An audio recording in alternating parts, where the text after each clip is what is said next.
Recently in the press there's been a lot of talk about the looming recession.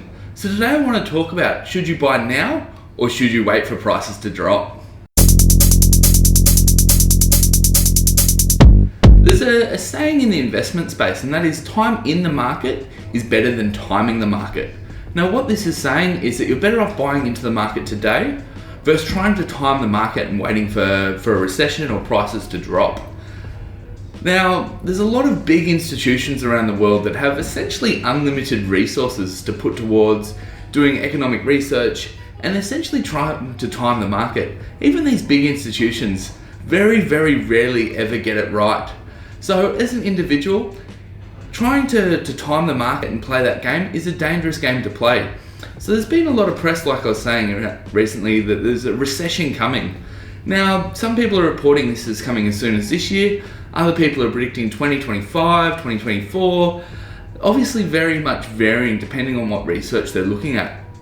So if you were to try and time the market, you may be waiting up to another 10 years for prices to drop. Where if you were to buy in today, you might see 40% upside in your market before prices drop by 10 or 20%.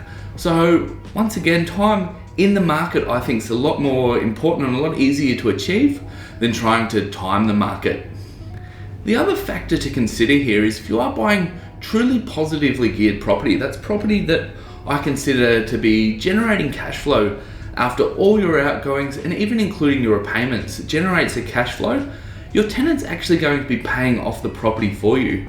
So say you were to buy a property for $400,000, put down a 20% deposit, so you've got a $320,000 loan. If that property is truly cash flow positive, your tenant will be paying that off over a 30-year or a 20-year period, depending on the loan length, and you won't actually be chipping in to pay for that property at all. So if that $400,000 property does drop over a 30-year period and say only ends up being worth $300,000, your tenant has paid that property off for you.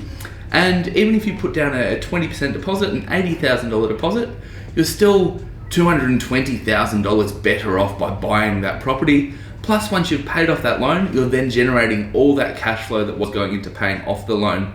So if you are buying truly positive cash flow property and you can find those properties in today's market, I think you should be buying now rather than holding off and waiting for the market to drop, because essentially you're not the one paying off the property, the tenant is, and you're going to come out ahead eventually.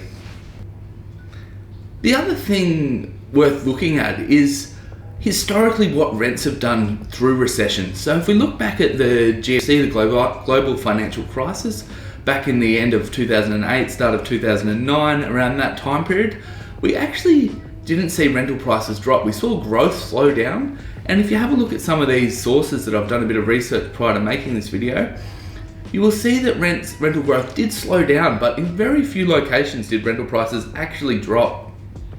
We did see growth slow and plateau over a period of time, but essentially rental prices stayed very much in a solid position and in many cases continued to increase even during the recession.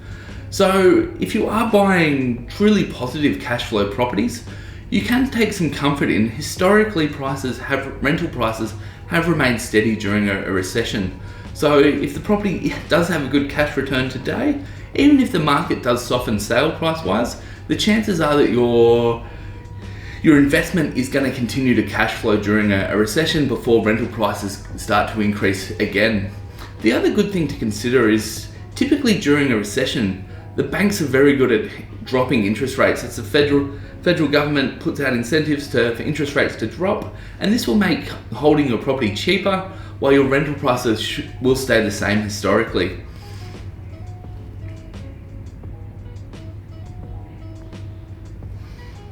So overall, I think time in the market, if you are buying positively geared property that are truly positively geared, that's your repayments, your principal, all your outgoings are covered by the rent, and looking at it historically at what rental prices have done, I think buying sooner rather than later is the best tactic to take rather than trying to time the market into the future.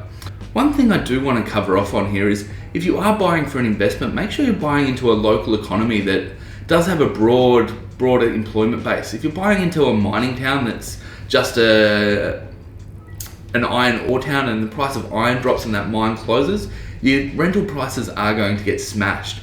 Where if you're buying into somewhere with a broad economy, a bigger population, the chances are that that town is going to do a lot better into the long run, especially through that economic turbulence. So keep that in mind if you are investing. Look for those broad employment hubs.